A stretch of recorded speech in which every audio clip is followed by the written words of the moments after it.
Assalamualaikum dan salam sejahtera bersama saya Fatin Syahibah Rosti. Fokus utama bidang perbidanan perlu diberikan pengiktirafan dan boleh dikomersialkan sebagai kerjaya profesional.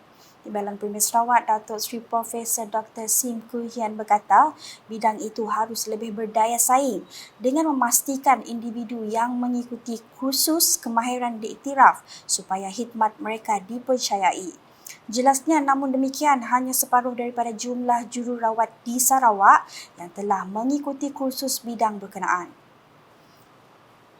And then over the years, our midwiferys in Sarawak, you can see that out of the half of the nurses in Sarawak, which is 3,000, which is 6,596 nurses, 3,405 have went through midwifery courses. That means that 1 in 2 haven't done the courses. It shows how important it is in midwifery and in improving the healthcare in Sarawak.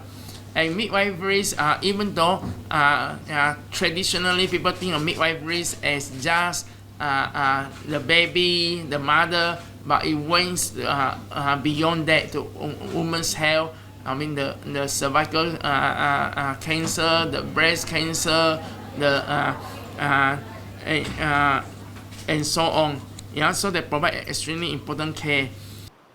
Beliau berkata demikian dalam sidang media selepas menyempurnakan Majlis Perasmian Persidangan Hari Bidan Antarabangsa 2023 di Pusat Konvensyen Raya Kuching pada Jumaat. Terdahulu dalam ucapan perasmian beliau, Menteri Kesihatan Awam Perumahan dan Kerajaan tempatan itu turut menzahirkan penghargaan terhadap pengamal kebidanan. Midwifery plays a very important role, in fact, a critical role not only for the mother, the newborns, but women's health.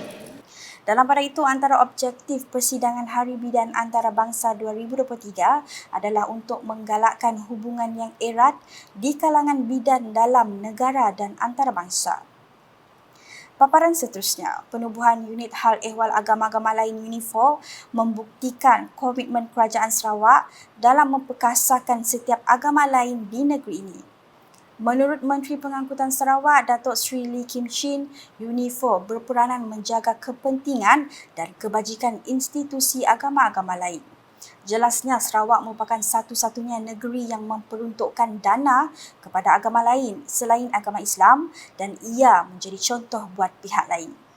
Katanya lagi, melalui UNIFOR, Kerajaan Sarawak telah menetapkan dana khas untuk keperluan seperti penyediaan tapak tanah dan pembinaan rumah ibadat selain kerja-kerja membaik pulih atau menaik taraf kemudahan.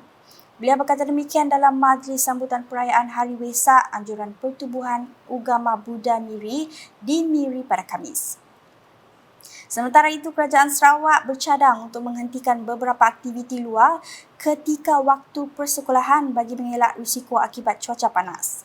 Timbalan Menteri Kesihatan Awam Perumahan dan Kerajaan Tempatan Michael Tiang Ming Ti berkata, tindakan tersebut adalah untuk mengelakkan sebarang kejadian tidak diingini berlaku di mana keadaan cuaca panas boleh mencetuskan gelombang haba sehingga memudaratkan kesihatan. I'll just say this: stay indoors. Stay indoors, to stay indoors to drink as much water as possible. So that at least maybe it can stop some of the outdoor activities for the time being. I think that's one thing that I will advise the school. Thank you. Beliau berkata demikian ketika ditemui pemberita selepas merasmikan The Adoption of Kuching Artistic Association Sunshine Hub Garden Farm Project by Sarawak Energy Berhad and Check Presentation di Kuching pada Jumaat.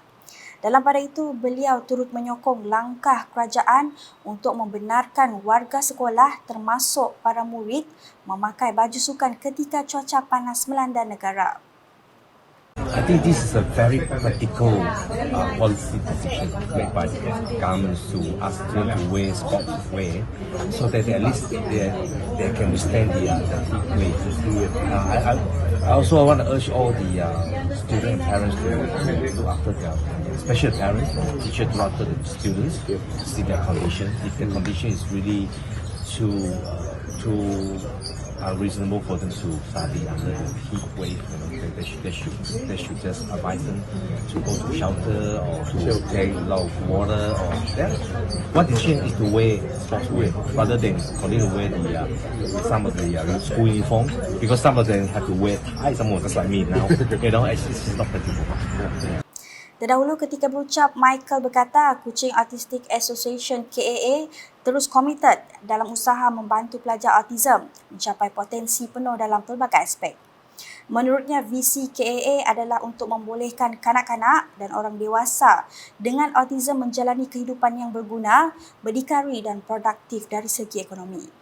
Jelasnya, Pusat Latihan Pendidikan dan Vocational KAA kini menyediakan pendidikan dan latihan khas secara individu untuk 155 kanak-kanak dan dewasa autism. Kuching Autistic Association's Educational and Vocational Training Center in Jalan Desa-Wira 50, Batu Kawah, is presently providing individualized special education and training for 154 children and adults with autism aged from 2 years to 41 years old, with the help of 31 very dedicated staff. The annual operating cost, is what Dr. Kathleen just now shared, is about 1.2 million ringgit.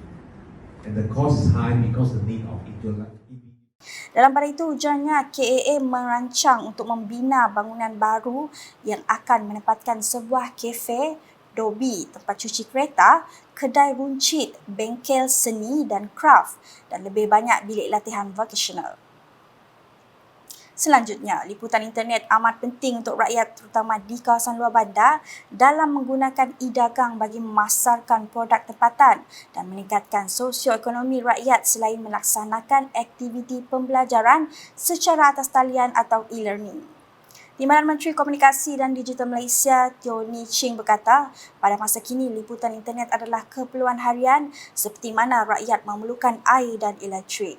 Katanya Kerajaan Sarawak dan Persekutuan mempunyai tujuan yang sama, iaitu untuk memberi khidmat liputan komunikasi dengan kerajaan menyasarkan sekurang-kurangnya 80% akan mendapat liputan 5G. Beliau berkata demikian ketika ditemui media dalam lawatan kerjanya ke daerah Song pada Khamis. Jelasnya lagi, lawatan beliau ke Sarawak bertujuan membincangkan usaha kementeriannya untuk meningkatkan kemudahan komunikasi di negeri ini. Sementara itu, Ahli Dewan Undangan Negeri Adun Katibas Lidam Ahsan berharap agar capaian liputan komunikasi di kawasan luar bandar seperti daerah Song dapat dipertingkatkan bagi menghubungkan satu sama lain. Justru beliau memohon agar pembinaan menara telekomunikasi dipercepatkan bagi membolehkan penduduk di daerah Song memasarkan produk mereka secara digital. Manakala syarikat penerbangan tambang murah Asia Indonesia telah mengumumkan laluan baru penerbangan antarabangsa terus dari Kuching Sarawak ke Jakarta Indonesia yang bakal bermula pada 15 Jun ini. Menurut satu kenyataan media pada Khamis, ini merupakan sebahagian usaha bagi merangsangkan pertumbuhan dan pemulihan industri pelancongan di rantau ASEAN. Dalam pada itu, tetamu boleh membeli tiket promosi dengan harga serendah RM199 untuk perjalanan sehala melalui aplikasi AirAsia Super App atau di laman web. Kenyataan itu menambah promosi ini berlangsung sehingga 14 Mei 2023 untuk perjalanan yang akan bermula pada 15 Jun sehingga 28 Oktober 2023. Jelas kenyataan itu lagi, laluan terbaru Kuching Jakarta ini merupakan destinasi antarabangsa kedua oleh AirAsia yang menghubungkan Sarawak dengan negara ASEAN. Sekian edisi malam bersama saya, Fatin Syahira Rosti. Berita lebih lanjut boleh didapati di semua platform media sosial UKAS termasuk portal ukas.sarawak.gov.my dan UKAS channel di YouTube. Sebelum mengakhiri buletin UKAS edisi malam ini, saksikan sorotan majlis The Adoption of KAA Sunshine Hub Garden Farm Project by Sarawak Energy Berhad and Check Presentation yang disempurnakan oleh Timbalan Menteri Kesihatan Awam, Perumahan dan Kerajaan Tempatan Michael Tiang Ming T di Kuching pada Jumaat. #Menyebar Fakta, Salam UKAS.